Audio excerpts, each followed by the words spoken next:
Hi, everyone, and welcome to today's webinar. My name is Jennifer DeBoer, and I will be your moderator for today's call. Today's webinar will be covering the Department of Education's HEERF Grant reporting. The originally scheduled webinar for CARES accounting and BDTR impact on the composite score ratio has been rescheduled for Thursday, November 5th. Before we begin, we do have a few housekeeping items for you. First, the tool you are using is completely interactive, so please feel free to ask questions right within the widget in your viewing panel in the upper left-hand corner of your screen. Please also see the resource section where today's slides and other relevant documents are available. We do anticipate a lot of questions today, so please know that we will be actively organizing them as they come through. If some questions can be wrapped into one, we will likely combine them. We will address as many questions as possible during and at the end of the presentation. We'll also be recording the event today, and the recording file will be available to all who attended in the next few days.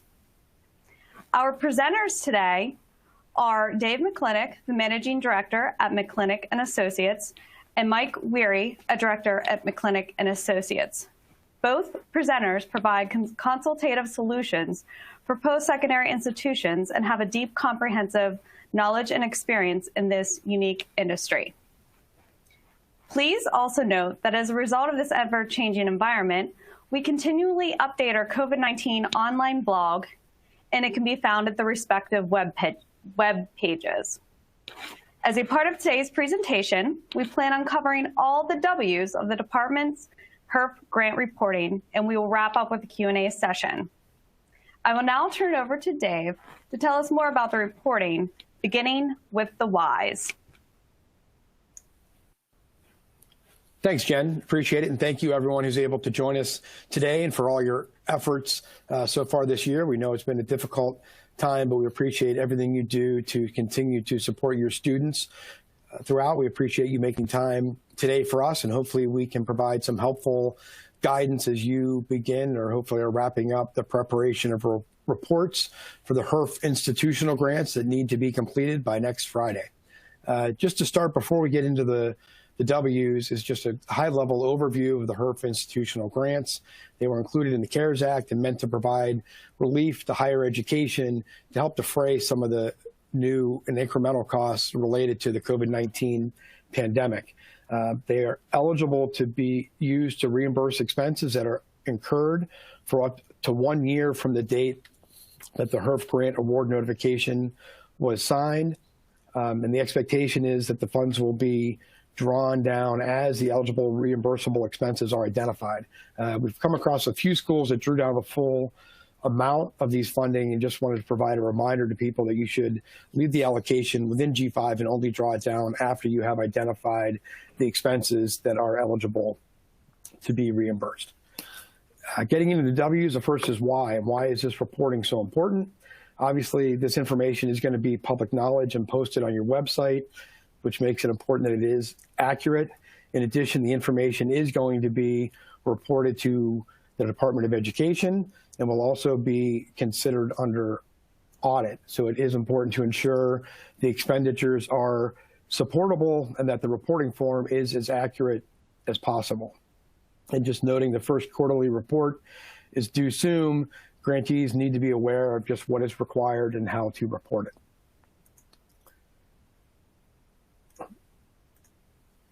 When to report. As I mentioned, the first report is due a week from tomorrow, October 30th, 2020. And this first report should include all of the expenditures being reimbursed with HEERF institutional through September 30th, 2020. There will be subsequent reports that are due within 10 days of each quarter end that will cover the expenditures for each of those quarters. It is important to note that these reports are not cumulative. So, for example, the report that will need to be posted by January 10th, 2021 will only cover expenses that were reimbursed, expenses that were incurred and then reimbursed from the dates of October 1st, 2020 through December 31st, 2020. In the future, there will also be a separate annual report that the HERF grantees will be required to submit to ED. ED recently completed a comment request period that ended September 28th. We are expecting them to come out with a follow-up from that comment period. Within that comment period, they noted the first report would be due by the end of January 2021, but it would only cover the period through June 30th of 2020. Future reports are likely to be due September 30th of each year, covering the 1 year ended June 30 of that year. So for example, by the end of September 2021, schools would be providing an annual report covering all the expenses from July 1st, 2020 through June 30th, 2021. As far as where to report, institutions must post the required form on the website and its location as close as possible to where the disclosures were made for the HERF student grants that were posted earlier this year. In addition, ED has recommended and encourages schools to send an email to the address provided here that provides a link to the website for where the report is included. Note that the actual PDF does not have to be included on the website. A school does meet the requirement by posting a link that can be used to access the report. Hey, Dave, this is Mike. What the department also did indicate to keep all your reports up there. So you would keep all your quarterly reports, and I think even your student HERF reports, not to get off track, but you keep all of them, not just the cumulative ones. And so if you've taken one down, you may want to stick it back up and they said do your best. They realize the architecture is different for every school. So as long as you're doing a reasonable attempt to get them all close and all up there, I think they'd be satisfied. Yep. Thank you, Mike. And I would also note, I think we have this toward the end of the presentation, that if you go to the department's CARES Act resource page, there is a link to a spreadsheet that the department has compiled that lists each school and includes a link for where the student grant disclosures were made. And it would be worthwhile to review that spreadsheet to ensure that they have the proper page included for your school, and if not, to update it as part of this process as well. As far as what to report, and Mike will get into this under the How section, the form itself does break out the expenses into a variety of categories, and it is important that schools are accumulating the expenses and breaking them down in accordance to those categories. Since the initial CARES Act was released, there have been many updates and thoughts from the department as far as the types of expenses that are eligible to be covered and those that are not, and they continue to explore a few of these. So I wanted to spend some time just going through some of the expenses and what does qualify. The first option, and one that the department certainly continues to encourage, is to provide additional grants to students to help defray their costs that were caused by COVID-19 and their transition from an in-person learning experience to online. That's always an option for a school. You can also, a school that was required to make refunds or posted credits to students' accounts for tuition or housing provided to students, those refunds that were made, a school can reimburse itself using the HERF institutional grant program. In addition, any costs that are associated with the change in delivering instruction, so these are costs associated with going from an in-person or ground environment to an online environment. So we know of many schools provided hardware to their students. So it could have been laptops so they could access online, or even hotspots to students that may not have had a reliable internet connection to ensure that they could be involved in actively participating in the classes. Many schools had to buy additional servers or licenses in order to be able to handle the transition to this online environment and make sure that they have the proper cybersecurity to protect themselves from hackers or other bad actors. And one of the third main things we saw are schools that purchase simulators, and these could be, in some cases, online simulators to replace clinics or a lab that was at the school, or it may also be mannequins or simulators that are now at the school after it was eligible to be reopened as a replacement for clinics that are no longer an option for externships for their students. So the purchase of those simulators can be covered with the HERF institutional grant funds. Just some additional costs that are allowable expenses. Any cost to prepare facilities to reopen to meet the new social distancing requirements. So that could include, obviously, additional cleaning supplies. It might be the cost for more frequent cleanings that are daily or even several times a day to clean after each session. The purchase of masks, face shields, thermometers for students and or faculty are all eligible expenses. Some of the more recent advice as far as allowable expenses, one is payroll. So we think this has always been identified, which would be training to faculty to help them transition to a remote learning environment. You think about it, there's really two main items, right? So the first is just teaching the faculty how to utilize the new online tools and the software, set up their curriculum, all those items. But there could also be training just to help them transition and to create the same engaged learning environment that they were able to have in person. If you have specific time that faculty spent in those training sessions, the pay for those sessions are eligible to be covered by the HERF institutional grant.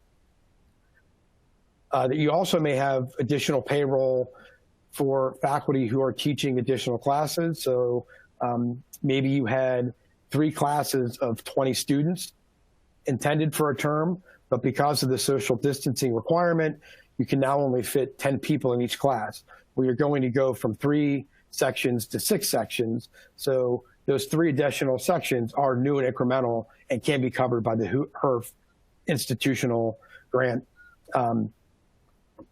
Somewhat of a gray area, we have seen some people that may have hired a new COVID administrator to handle all the aspects related to the HERF institutional grants, the student grants, understanding the transition to the online, what's eligible, what are the forgiveness, maybe some of the refunds. If it's a brand new hire, it's clear that that's new and incremental. If it's an existing employee who is taking on some of these responsibilities, we would recommend seeking advice and potentially contacting the department. It gets a little bit more difficult if you're trying to allocate a certain percentage of somebody's salary, and or if they're an executive, those costs are not eligible under the program, and so it gets into the gray area, and we would recommend seeking confirmation before you use any of those expenses. And the last one is rent. So the first is relatively easy, I would say. So a school needed to rent additional space, and so that could be to accommodate additional classrooms, the example I gave before, where you have to teach additional sections. It could also be for schools who I mentioned earlier, maybe you have to bring their externships within the school with simulators, had to secure new space to provide that instruction to students. And so any rent associated with additional space is clearly covered by the HERF institutional grant. Last week on the department's webinar, they indicated that a school could also reimburse themselves for rent they paid for classrooms that were not being used. So many schools were closed for a period of time this past spring. And so if you continue to pay rent in March, April, May for classrooms that you were not able to utilize at all, you would be able to use the HERF institutional funds to reimburse yourself for some of those expenses. And our understanding, based on what the department said, is those amounts can be prorated and should be prorated based on 2 things, 2 considerations. So one would be how many days in the month you were not able to use the space. So a simple example, if you could not use the space for the first 15 days in April, 50% of the rent would be reimbursable through the HERF grant. The other consideration is the percentage of your square footage that is actually used for learning and classroom instruction, and applying that percentage to the rent each month. As far as the possibly allowable expenses, these are 2 items that on the webinar last week, the department indicated they wanted to investigate a little bit further. So the first would be professional services related to HERF. It could be work with a firm such as ours to get advice as far as what can be included, not be included. We would think this would include advice related to the Paycheck Protection Program. That's certainly a new and incremental cost associated with the pandemic. It could be consultation with attorneys as well. And then the second item would be payroll to faculty while enrollment decreased, or I would say even ceased. So there could be timeframes where schools continued to pay their faculty even though they were not actually instructing students. So if a school was unable to transition online, but continued to pay their faculty until they were able to begin instruction again and did not obtain and use the Paycheck Protection Program to reimburse themselves for those payroll expenses, I would say that the department on their webinar indicated it's likely that would be an eligible cost. We are expecting and hoping that they will be releasing some additional information related to that use very soon. And then finally, just the unallowable expenses. Schools cannot reimburse themselves for lost revenue, cannot use it for executive salaries. That also includes any kind of stock payback or distribution. The funds cannot be used for IT upgrades that were already planned prior to COVID in March of 2020. And then finally, the funds cannot be used to create scholarships that would cover institutional costs that existed prior to the pandemic in the middle of March, nor to use the funds to create or add additional funding to an endowment with the school. And at this point, I'll transition to Mike, who will walk through how to report these funds on the department's form.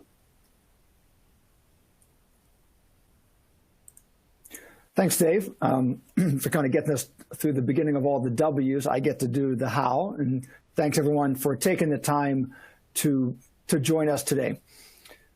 So how to report. Department of Ed, as you know, has got the final form out for you to use, and some clients have been sending it to us already, looking at some expenditures. The links are here. They made a few changes to some of the wording on the form, but for the most part, it's pretty consistent with the draft form. But it's out there, so make sure you are using the final form. You know, what they're looking for you to report is just your, let's call it your subtotal of expenses by categories. You know, you're not posting all of your detail. You're not posting all of the invoices. You're not posting a spreadsheet with a laundry list of items. Just, we're going to summarize it by these various categories that I'm going to walk through, and we're going to put a total in for each category. As Dave mentioned, these reports are for each quarter. So this report would be everything through September 30th. And then the next one that you do in early January will be for the fourth quarter of the calendar year. And the amounts are not cumulative. I was kind of surprised by that. I'm not sure why you just want the cumulative number up there instead of the quarterly, but that's what they want. And and then when they are final, there's a box to mark final on it. I'm aware of one school that has actually been able to spend all their money by September 30th, so they're only going to have to do one report. And I don't think there's anything inherently wrong with that. So if you've got all your money spent, make sure you mark it final, and you may only have to do one upload of this. So what I'm going to do at this point is to walk through each, walk through each of the categories, provide a little insight on them. Some are going to be very simple. There's not going to be a whole lot. They're pretty self-explanatory. Others, we're going to give you our comments. We've not had direct conversation with ED on these, so the areas that may be a little bit gray as to where you report it, this is just kind of our interpretation and guidance. The feeling I got from listening to the webinar that the Department of Ed put on is that, and what I'm hoping is they don't seem to be out there looking to nitpick people on the form completion, and that it seems like they're trying to give broad relief to use the expenses. So if the expenses are used valid, and you mainly get them in the right category, but maybe there's a couple oddball items that end up in the wrong category or is uncertain what category they go in. I guess I don't see that as the highest risk. If the form is materially right and the claims expenditures are all valid, if you get something in the wrong category, I don't think that is going to the end of the day, a big problem. And I have a couple examples of that as we go through of a few things that maybe it's not 100% clear and could go in more than one category. So that's just my take on it, and I'm hoping that stays consistent with whatever administrations exist after the election. I mean, a lot of the people looking at this are just, career Department of Ed officials. So hopefully that doesn't change regardless of what happens in the election. So the first category is providing additional emergency financial aid grants to students. This is a pretty easy one. This is where you've used institutional money for additional student grants. It goes into this category, and it's only for those emergency grants to students. It's not for any other types of refunds or reimbursements. And we've seen some clients do that. They've came up with a policy and needed some extra money to award the same amount of funds to every student. And so they just pulled some of their institutional funds and used them for student emergency grants. Next one is providing reimbursements for tuition, housing, room, and board. Again, these are reimbursements sent to the student, or as in one of the recent Q&As is you can credit the student's account for institutional or non-institutional housing refunds. They gave some specific guidance on housing, and I think that would go in here. I think this could be on or off campus housing is our take on this category. The one example posed to me was a school that had students out on externship. And so the students were living somewhere outside of their normal residency or their normal home location. And so they paid rent. They went home when their externship was canceled because of the pandemic. So now they've paid rent for a part of the month that they didn't use at all or only used part of it. And so they got reimbursements. They said, could they get reimbursements for the rent they paid? And that would be one, I think, that would fall into this category that schools maybe reimburse students out on those externships. So again, I think this is on or off campus, reimbursements that students are getting. This category is similar to tuition discounts, but this one does not qualify under 18.4A01. And as a reminder, that's the grant we're talking about today. We're not talking about A2 or A3. That has some broader usage. I think Diane Jones was pretty clear. Institutional costs that existed when the pandemic hit, in essence, what they owed you to come to school for the most part is unallowable unless it's specifically carved out. So you just can't say, well, I'm going to give everyone in school $1,000 and I'm going to discount the tuition fees that they owed me. That was not allowed, and that's what this category is getting at, and you can't do that with 18.004A01 grant funds. The next couple are talking about providing relief directly to students for, in this case, for example, hardware to students, laptops, tablets, maybe technology fees, because there's a new online library that they have to now access. So I look at these to some degree as hardware you're sending to the student, not hardware you're buying for yourself. So this is, if you bought laptops, maybe Wi-Fi devices, whatever they needed, and sent them directly to them, this is where you could reimburse yourself for those costs. Reminder that the student portion of the HERF, you couldn't do this with. You had to send them the emergency grants as stipulated in that grant agreement. You couldn't use the student funds to reimburse you for the technology you may have sent them for laptops, but you can for your own portion. So think of this as stuff that you bought and sent out to the students' use.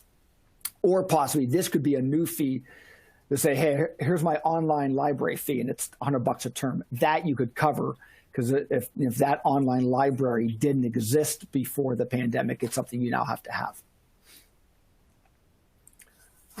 Similarly, if you're paying for high-speed internet for students or faculty, this category, again, this is really what I would say is again is a non-institutional cost. You're reimbursing them for a cost they have to incur.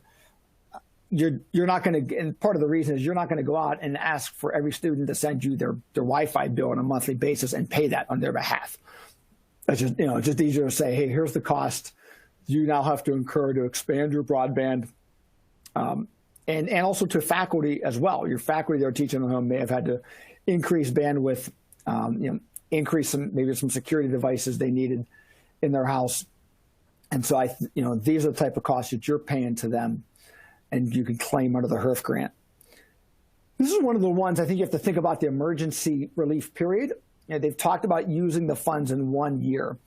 We're still recommending that you try to keep the cost you're reimbursing within that 1 year period of time. So if you started doing this last spring, I think you can continue to pay this through your 1 year period of time.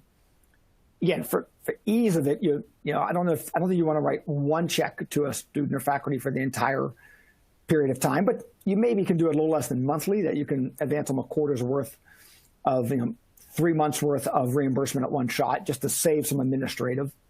Even if you're doing it in advance, I think it's pretty safe to assume that we're going to be in this environment in the first quarter of 2021, unless something astronomically positive happens.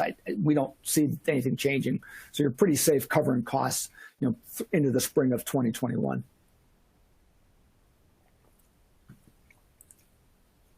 Another one on housing. In this case, I look at this housing different than slide 18.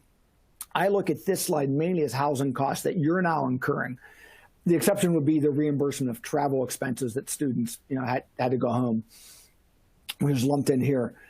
But the rest of this is increasing your housing costs because you're leasing off-campus apartments, you're leasing hotel space because you either have to quarantine students, or you want to have less students in your housing or dorm rooms for social distancing. So all this additional cost that you're incurring, and this is not education space, it's specifically for housing, goes into this category. Reminder that these are costs you're incurring, not lost revenue. That's the clear distinction that you're making, that I'm spending more money on additional housing, not recouping lost revenue for students not in the housing. That's a very clear distinction you need to be careful of. And I think that's easy to document, but that's what the documentation needs to show. The one thing I came away from the department's webinar that I'm a little gray on is the situations where Diane Jones talked about, well, my housing is not full. So what of that space can I claim? And her example was, I'm only 50% full. I'm not saying you can't do it because of what she said, but to me, it gets hard to document. If I'm half full, then aren't my operating costs lower? I'm using less water, I'm using less electricity. So to me, I'm having trouble seeing the incremental cost. It seems like we're claiming now lost revenue. And so to me, it's an area maybe department will provide a little more guidance. So I think that's an area I would put on my maybe list. I think we're going to talk about later about, there's things that are red you can't do and things that are green you can do and things that are yellow that are maybe a maybe. I would put that in the maybe category and claim stuff that is green at this point in time, because we still have another 5 or 6 months before the grant period runs out, and so more guidance can come out. So just the stuff you can hold till you decide if more clarification comes.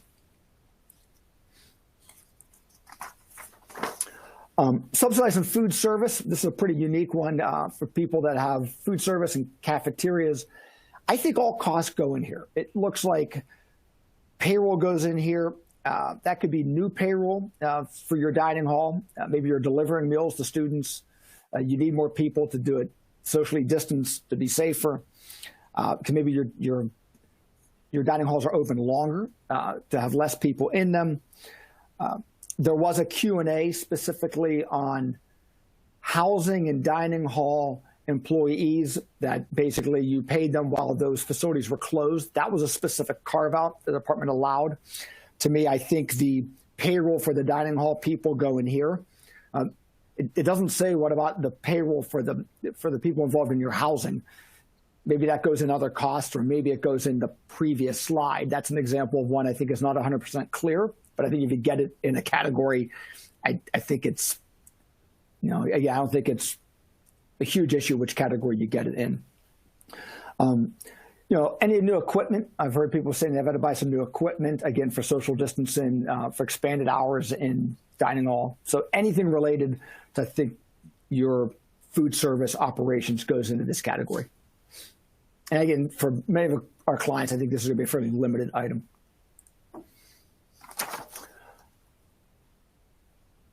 So now we're getting into some of the faculty cost, category related to additional class sections to enable social distancing. Hiring more instructors, increasing campus hours of operations. This was one of the ones I was really fortunate to see when this forum came out. This is, I think, also very clear that we need to focus on new and incremental costs. Department used the word delta, the difference. So we just can't say, well, I've employed everybody, so we're going to cover faculty.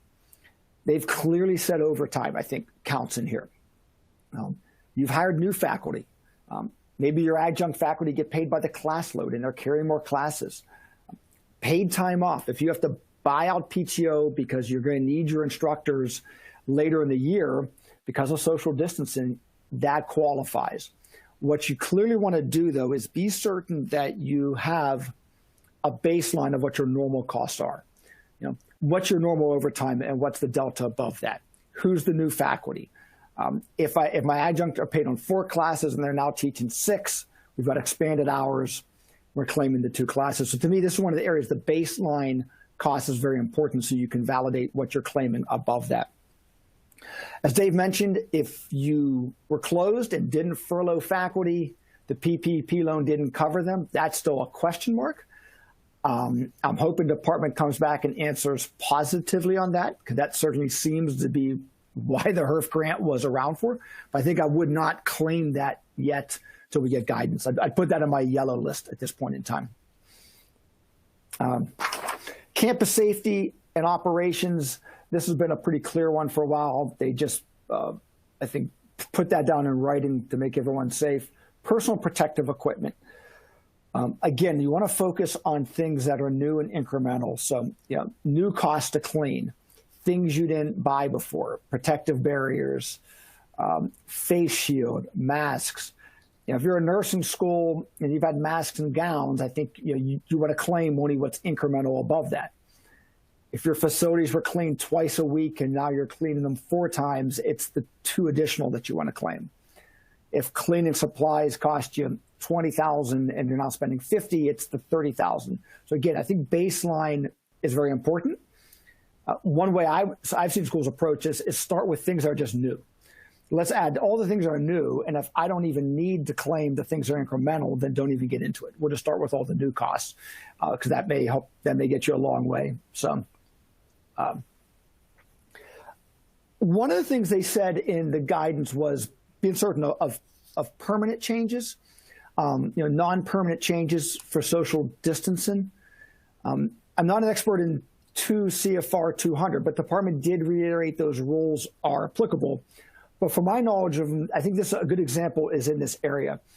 If you have a waiting area and you've put up some, I'm calling them semi-permanent walls, walls that are hollow, you could easily take down, they're not load-bearing.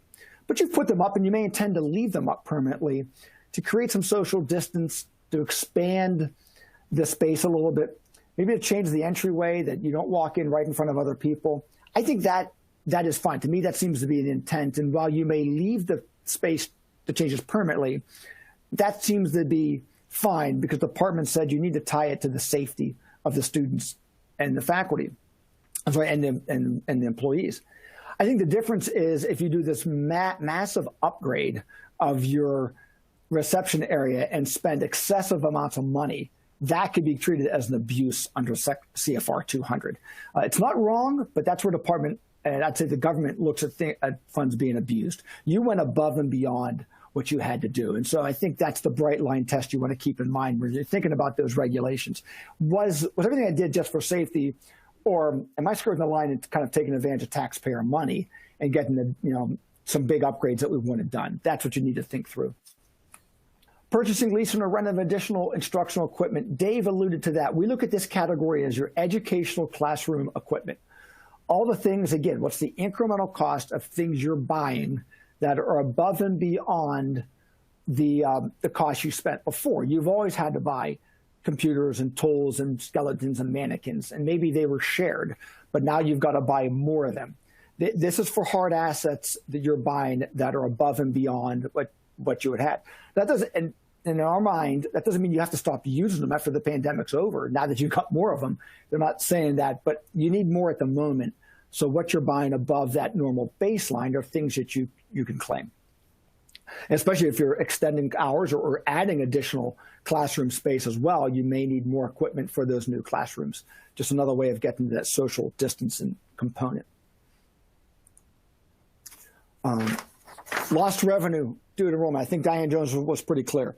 I know there's some confusion this summer, but I think this has been settled. 18004 A01 does not allow for lost revenue. And the next slide is the same thing. So those are categories you should not be looking at. Purchase faculty and staff training for online instruction or paying for that, as Dave talked about. I think this is all valid. If you not, I think this is kind of easy too. If you never had online and you're paying a third party for training documents, for training time, that's easy to claim. If you're training more people and you're paying a third party and the cost has gone up, that's easy to claim. You'd say, here's the people that are trained. I've got more people being trained. Here's the additional cost. If this is internal costs, if you're doing the training yourself and you're paying your employees to sit through it, I think your salaried faculty is going to be hard to claim. You're paying them a set amount regardless of what they're doing. So whether they're in training or teaching, that's a cost that's not new or incremental. But if you're hourly and you're adjunct faculty, you're paying for additional time to sit through online training. I think that qualifies you. If they didn't have to be in that in the past and have to be in it now, that would be costs you want to claim. Again, it goes back to the documentation, but those costs seem to be very valid expenditures using the HEERF grant. Coming down the last couple categories, leasing, renting additional equipment or software for learning or upgrading your Wi-Fi. This is all your institutional equipment. I would think of IT, maybe simulation equipment for your labs, but it's servers, VPN devices, LMS licenses, Wi-Fi devices. Two things to consider here. Again, LMS licenses. Think about the 1 year period of time. Let's say as of March, you were in the middle of your licensure period for the year for some licenses. You had paid 5 months. And you had to increase the cost then because you have more faculty being licensed and students logging on. I think that incremental cost you can certainly claim. Your renewal comes up before the 1 year period's up and you pay for year two. I think all the additional costs you can claim even though it's going in the second year because the cost has been incurred before the 1 year period's up. I don't think you can start paying for years 3 or 4 down the road. I think that's a little brash to say, I'm just going to pre-fund future years. Again, let's keep it to the emergency period. Let's be safe. If someone scrutinizes, I think you want to have a justification for what you did. And this also goes into the IT equipment, and then this will really differ whether you were an online school and had online or you didn't. What was the strategic change you had to make? If you had a big IT project in process, we're evaluating vendors and it started as of March 1st, claiming that equipment could be very hard. Your project was in process. It wasn't because of COVID, potentially. On the other hand, if you didn't have online at all and you've had to add all this equipment and infrastructure after the pandemic, I think that's going to be very easy to claim. So again, it goes back to each school, your situation, where you were in your plans. My analogy is if you thought about going to online, we're a year or two away, okay, that's fine. I mean, you're always thinking about things that are going to come down in the future. But where were you in your planning process to some of this? And that's the documentation you want to keep. And then the last category, other uses of institutional portion funds, possibly professional services. I think you'll want to be certain if the department allows that professional service invoices are separate or very clear. I'd want those HERF costs as a separate line item or as a separate invoice so they're not commingled with other time. Rent for additional space for social distancing, or shuttered facilities. I think rent goes in here. It doesn't have any other categories. IT purchases for non-faculty. Interestingly, on slide 20, it says it's only for students, those IT purchases. You got to do it for faculty, for non-faculty. I think you can claim that in here as well. You got to keep them working as well, but it's just not a category for it, so we think you put it here. things to think about. I've had people ask about conferences we went to, and they talked about COVID. I think that's a harder one to claim. If you go to those conferences already and you go every year, it's hard to claim that's a new cost. The fact that we talked about COVID was a benefit to you, but it wasn't a new cost. And I compare that to the professional services. You have audits every year. You have legal bills on HR issues, but those, possibly consulting from attorneys and lawyers on the HEERF grants and on the ED relief, that's different. That was unexpected and outside of the normal cost you would have incurred, which is why I think hopefully those may qualify pending ED guidance. And again, back to the rent, I'd focus on periods of time that your institution was shuttered. I think that's pretty easy to make a distinction right now. And I am turning it back to Dave for some wrap-up items. Thanks, Mike. That was a lot. Thanks for going through that. Appreciate everybody sticking with us. So just some reminders before we get to the Q&A, and there is a buildup of questions as we expected. Just some quick reminders here. Costs are for the reports. The costs on each report are for that specific quarter. They are not cumulative. It's important to post the information on your website somewhere in close proximity to where you have the HERF student grant disclosures. Maintain all of the postings on the website, not just the most current. So as you post in January and April, the previous report should continue to remain on the website. ED is encouraging schools to send links of where the disclosure in the report is included on their website to the email address provided here. I would just specify that's not a requirement. I mean, I would say that ED is looking for help just to make their process more efficient. When they initially reviewed the student, it seems like they were looking OPE ID by OPE ID and going to the website and trying to find it. It would just make their life easier. And certainly, as much as all of us have been dealing with, ED has been trying to manage and interpret all of these new regulations. And so anything we can do to help them, I'm sure they would appreciate. And then finally, once you have expended all the funds, just check the final report box in the upper right-hand corner. Before we get to the questions, we have some final best practices to share. Just reminder, these are intended for new and incremental costs. Mike talked about the delta. That's always important to consider as you are calculating the expenses that can be reimbursed with these grant funds. Documentation is key, and would say especially for payroll and any physical changes to your space.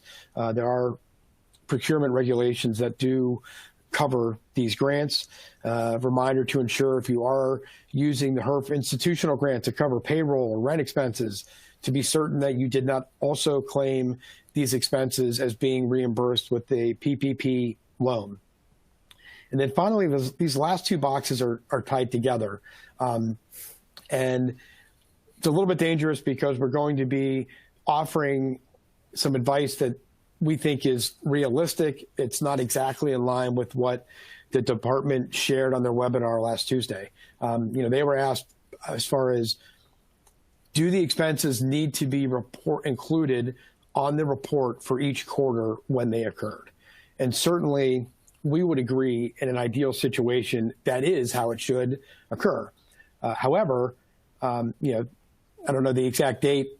The HERF funding's been available for 5+ months with continuous changes as far as what can and cannot be covered.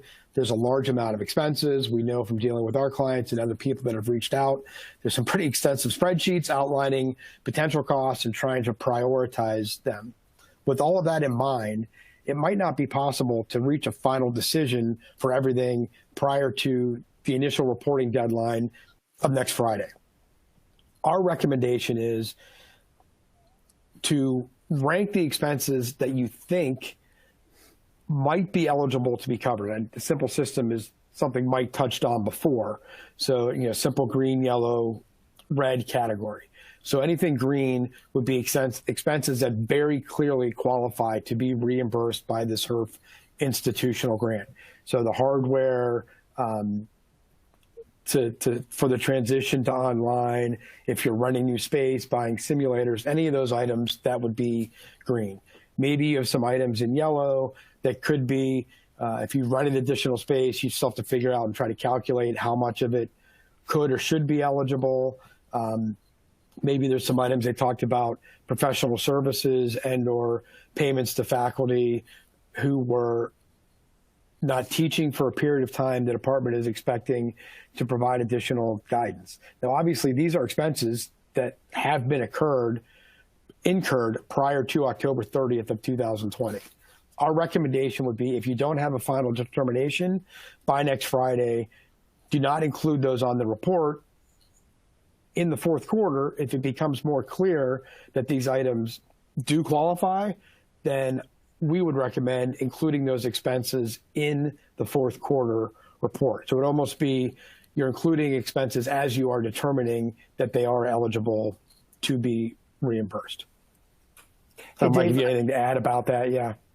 Yeah, yeah, I think you want to sync those up to your accounting records the best you can as well. Is if you're December year end, what I'm hoping is department, again, from what I got, the sense was that they're not going to maybe nitpick on it. Should have been the first report, you got it in the second report. If the costs are valid, well, I'm hoping that's what they want to get at. And if you're a December year end, you're going to get it all in the same audit period. I think it might be harder is if you're a June year end and you didn't claim anything because the guidance wasn't known. What if your audit's done and issued? I mean, if you're a junior end, you could still make entries as you're closing your books. But if your audit's issued, it might be impossible to go back and do that. And you may not want to report it because that audit's closed. And so I think that's where the unique circumstances exist for each institution. And you should talk to your advisors. So I think the one comment I wanted to make on rent, my understanding is the rent is if you're shuttered, you can claim that whole facility. So it's not just the educational space, it's that whole facility. What you can't claim is space for a corporate office. So if you have a separate lease for a corporate office space, then certainly that doesn't count. It has to be a space that includes educational facilities in it. A good segue, and Jen mentioned earlier, our initial topic for today was to cover the reporting, the accounting for these funds in the accounting records, and then reporting in the statements. And so that will be topics we're going to cover in a couple of weeks. As a follow-up, we transitioned just based on how many questions we were getting about these reports that are due next Friday. And with that, I think we will turn it over to questions to be asked. Jen, if you're ready. Yes. So thank you so much to our presenters today. We do have several questions that have come through, so we will attempt to cover as many questions as possible. Please note, if we are unable to cover your question and did not get a chance to speak to it today, please reach out to us directly and we will be available for assistance. So going through the questions, here's one regarding furloughed employees. If we have furloughed employees but continue to pay health benefits, would that be an allowable HERF expense? Yeah, I'd say so these are furloughed employees, but they're paying the health benefits. I think that's something that's uncertain. Right now, I think that, to me, that's similar to employees you didn't furlough but were closed. And so it's not an additional cost. And the department has said these are new and incremental costs, the delta cost, the difference. They want to look at, cost of paying your faculty when you weren't teaching instead of furloughing them. And so to me, the health benefits would be the same way. You had to furlough people, but you wanted to pay them health benefits through the COVID. That's a cost you would have incurred, but it seems like the department is open to thinking about that because you're still trying to do that in your faculty's best interest. So I'd say that's something that's a yellow, and I would not claim that at this point in time, but keep it as a consideration. Here's another allowable cost question. For potential rent reimbursements, are there any considerations for rent paid to related parties?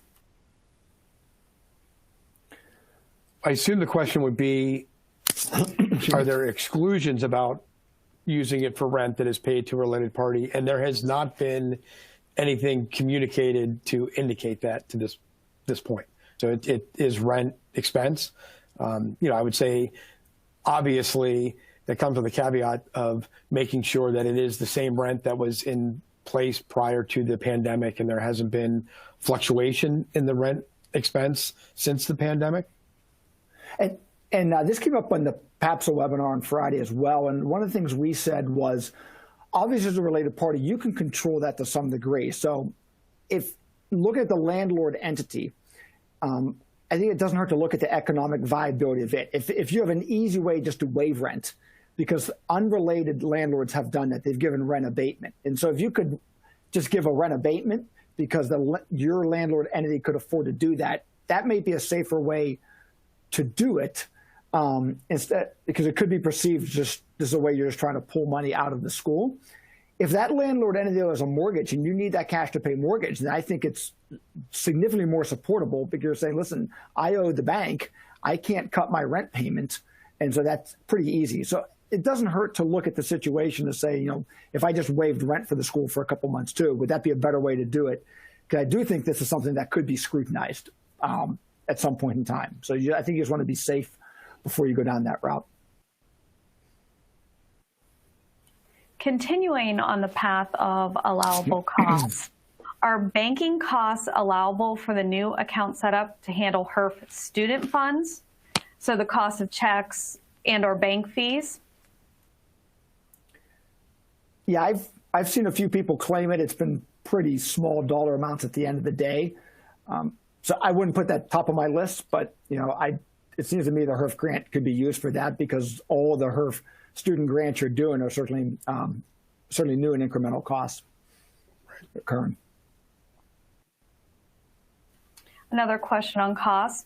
Do we have to provide all students with subsidized cost of high-speed internet, or just the students who need assistance? Yeah, I would say it could be just the students that need assistance. That's new and incremental. To them, it's the student grants were not intended to be provided to all students, and so I would see this following that same methodology. Yeah, I'd agree. I think it's been silent on it, so I think you've got the discretion there. And again, maybe some just your documentation indicates why some got it and others didn't. Another cost question.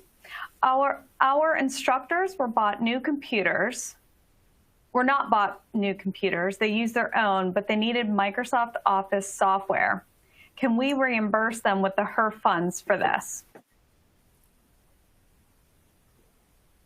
Yeah, I think that falls under one of the slides about the hardware and the software provided to your to faculty, and I think just documenting why that Microsoft Office was needed to do it, I think should be fine. Especially if it's a specific version you need for education. I know there's different versions out there that they may have had something similar, but it wasn't exactly what they needed. Sorry, Dave. That's okay. Yeah, no, I think it ties to that. And to me, this is similar to examples we've seen about providing a stipend for home internet, for home Wi-Fi, or for a cell phone now, that if you have employees who have to use their own phone for work, that you can include those reimbursements to them as allowable expenses. Okay, so moving away from the expense categorization, moving on to some questions on reporting. One question that came through said, can you clarify quarterly expenditures for each program? Does that mean each program offered at your institution? No. So, I mean, the reporting is literally by the categories I went through that are on the form. And so how you want to break it down on the documentation, I think, is up to each school for your internal records. But what's broken down is just the categories on the Department of Ed's form. I'm trying to think if maybe one of their wording included the word program. I would think that would be tied to the various types of grant, HERF institutional grants. So there's the 1804, A01, A2, and A3. And so if a school did receive more than one type of grant, there is a separate form for each of them. That's the only thing I can think of that would include a delineation by program. Yeah, I'm just glancing at the form. And again, and I think if it's hard, I don't see program jumping out at me. And I would say if we use program today, talking, I think we were thinking more of the HEERF Grant program, not your educational program. So we don't, I don't want to mislead anyone in that sense. So what would go in the explanatory notes section of the report? I'd say for a lot of the categories, I'm not sure much has to go in there other than maybe the other uses of. I think that one, the other uses of A1, I think you certainly need to indicate what it is.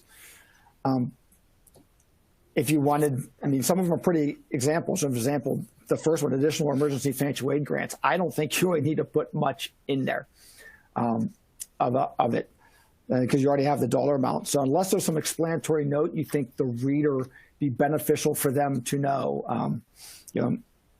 I'm not sure what goes in some of those categories. Again, unless if you got some unique circumstance and you want to highlight that because maybe it's something that's not 100% clear, you want to say, this is in there as well. But to a large degree, a lot of them won't need explanatory categories or explanatory notes. Yeah, I would agree and just state that if you include anything in the other uses, you should have something in the explanatory notes. Yeah, I think my guess is departments added those just because it doesn't hurt to have it if somebody wants to explain something, and so didn't want to limit that ability if needed. So who will be reviewing these reports? Will they be part of the Title IV audit? So I can answer that partially. No, they're not part of the Title IV audit. These are clearly non-Title IV funds, but they do fall under your financial statement audit. Your financial statement audit is under government auditing standards, and this grant falls under there. So we've been looking at this as part of our June 30th audits, auditing the student and institutional HERF grants. It does fall under the subject of materiality, so it's not like a compliance audit where if there's one little nit wrong. I think you want these dollars to be accurate, though, because we don't know who's going to look at them at the Department of Ed. We don't know who's going to access your website and start looking down and writing news stories on what schools spent money on. And so, and you are going to have annual reporting that Dave said. And so down the road, reports are probably going to go to Congress of how all this money was spent. So, your auditors should be looking at it. So be certain the audit documentation is that they don't have any material non-compliance in their financial statement audit. And after that, someone's looking at them, but we don't know who. So hate to assume the worst, but I think you've got to, as you said, I think if you get called on why you claim this 2 years from now, I think you want to have a good reason. So we're telling people to be safe on what you're claiming. And I would just add, I've been really impressed with how responsive the department has been in trying to continually update the FAQs and provide information. So if it's a smaller dollar item, we talked about some of the bank fees before, that's not the kind of thing I would go to the department with. But if you have a larger expenditure, reach out to them via this email and try to get their opinion ahead of time. So then it's brand new to everybody. So it's not like this is something that's been happening for a long period of time that they would be coming back to you about. Look, they're an ally here. So get their opinion before you reach a final decision. Yeah, Dave and I have each sent comments, and I sent a couple after their webinar and heard back within 3 days. I think I heard back on a Friday, and the webinar was on a Wednesday. So I was pretty impressed with the timeliness. Yeah, and I would add, just as a plug, it's something that we could do on behalf of a school or for you to use somebody else. If there is a hesitancy that you don't want to put up a flag, having somebody else ask a question gets around that. We'll send it in under Dave McClintock College has a question on there. Yeah, HERF funds. So for the HERF reporting that is due October 30th, it begins July 1st, or can it be prior? It would be all the expenditures through September 30th. So beginning, it wasn't March 13th, it was sometime after that the CARES Act was passed, but everything that was spent through September 30th. And I guess with the caveat that we talked about at the very end, that there might be some expenses that you're still uncertain whether or not they're eligible. Here's a more lengthy question. Our school did not draw down any of the grant funds before September 30th, 2020. So I will not need to do a report until next quarter. Do I need to send any type of notification to anyone so it doesn't look like I just forgot to file the report? Our business office did pay a bill in August, but did not draw the funds down until yesterday. It is my understanding that I need to report the funds as they are drawn down. Department said you should report it as you expend it, not when you draw it down. So I think in your case, I would report what you've expended, even though you didn't draw down the funds to currently. That's kind of what department was alluding to. So I think if it's a cost that are green, that you can now say, and what's hard is some of this guidance just came out in October, which is after the reporting deadline, but before the report has to be submitted or uploaded to your website. I think I'd at this point put that August cost on your report.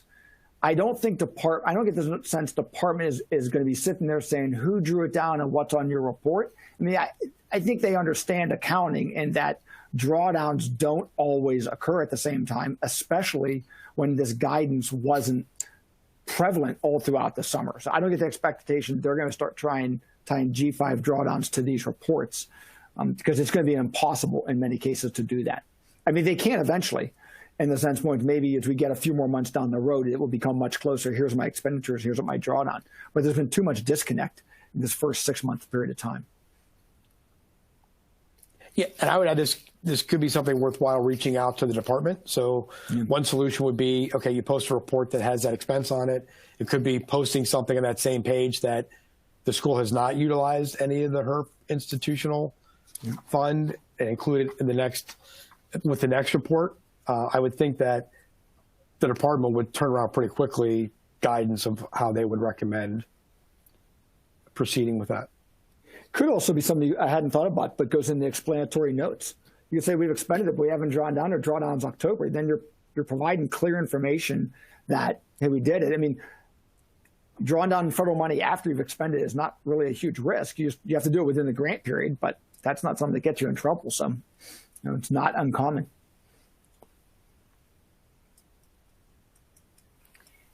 And we may have touched upon this a little bit, but do you know if we'll be able to amend our original report ending 9/30/20, assuming with additional clarification, we may be able to allocate expenses that happened prior to 9/30 after the 10/30/20 when this report is published? Yeah, that's a good question. Department didn't allude to that. I think in my mind, I was thinking I would just put it on the next report. Again, there could be lots of stuff that you keep going back and amending the September report as you find out. I'm wondering if it just goes on subsequent reports and then you're not changing the 9/31. It just goes on the next one under the rationale of we weren't 100% certain, so while the cost was prior to then, we've got better clarification and we're claiming it now. Again, that's the disconnect where I hope department is not going to get hung up on what report it is. If the cost is valid and you've claimed it, I'd hope the report shouldn't matter which one it's on because of all the uncertainty. And usually in these federal grants, what happens is you apply for them, you know the money you're getting. So once you get the grant, you know what expenditures you're going to use it for. That's not how this HERF grant worked. So I would think department is clearly aware of that and just the limitations that we're all working with. Yeah, and I would say I made a note that's certainly something we can ask the department. It seems like the two solutions are to report it in the period when you determine that it's eligible or amend. I would hope that they would provide guidance on what their preference is. I agree with Mike. It seems like it would be better to include it in a future report, especially if you are providing reporting via PDF document. So that implies certainly that it's a final version of a report. And so to go back and make updates to that seems less optimal to me, but we will certainly try to work with the department to get guidance about that subject. What if the school makes a purchase as a HERF expense and later is uncertain whether it qualifies? What should a school do with that purchase and any subsequent reporting done on that purchase? So and I'm gonna assume that they drew down the money as well. Because if you didn't draw down the money, it may not be as big a deal. It goes back to the same question of Dave. It's amending a report. So does that mean you amend the previous report or make a reduction on the most current report for that expenditure? If you've drawn down the money, I think you go back to what Dave talked about. I've heard the word triage. The green, yellow, red. It's almost like a reverse triage. You take the green would be the least sick person first. And so I go back and look at that list and say, okay, I spent $50,000 on this equipment, which I now don't think qualifies. So if I take that off, do I have another $50,000 that I'm eligible to claim? I think what you could do is certainly, use those funds for something else that are clearly green that you didn't reimburse yourself for. If you can't do that, I think you need to send the money back then up to G5. And I think you just documented that you drew it down and then you made a change and sent the money back. Again, with all the uncertainty, I don't necessarily think that's a huge issue, especially if it's just kind of a one-off situation. How we amend the report, I think that's something we'll look into to see what you would do as correcting the report then. Yeah, I would agree. And I guess I would just say I would just reduce a future drawdown. We know that there are schools that have drawn down the full amount of money, and that doesn't necessarily mean that they've they have all of the expenses to meet that dollar amount. So it is the qualification element that matters more so than the timing of, I think, to me, when the funds come in or not. I think schools are continuing to identify expenses. So if you spend $10,000, you identified expenses in August for $10,000 you think are no longer eligible, reduce your October or November drawdown by that same amount, so that cumulative to that point, the expenses and the drawdown match one another.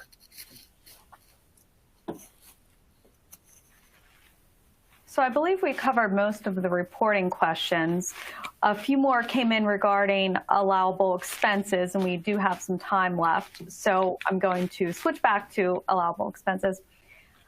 A question came in. We use a third party to process our federal aid. They handled the reporting and tracking of the student portion of the CARES Act to the department.